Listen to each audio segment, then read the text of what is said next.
বাংলাদেশে হিন্দু অত্যাচার প্রভু চিন্ময় কৃষ্ণ দাস সহ সমস্ত সন্ন্যাসীদের নিঃশর্ত মুক্তি এবং পশ্চিমবঙ্গে হিন্দুদের ওপর অত্যাচারে বিপন্ন সনাতনীদের রক্ষার্থে রানাঘাটে হিন্দু ঐক্য মঞ্চের ডাকে রানাঘাটে প্রতিবাদ মহামিছিল।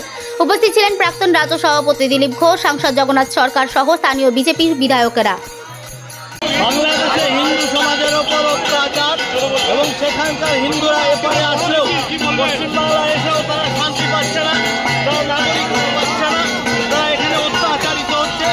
তাই এই অত্যাচারের হাত থেকে বাঁচার জন্য তারা সমবেতভাবে যেমন আজকে রানাঘাটের রাস্তায় পদযাত্রায় সামিল হয়েছে। তাদের মূল দাবি সমস্ত জায়গায় হিন্দু সমাজের ওপর অত্যাচার বন্ধ করা হোক, সমস্ত সরকার যাতে সঠিক পদক্ষেপ করা হয়, এই অত্যাচার বন্ধ যাতে হয়, তার জন্য আজ মহামিছিলের ডাক দেওয়া হয়েছে। সাধু সন্তরা এই পদযাত্রায় সামিল হয়েছে।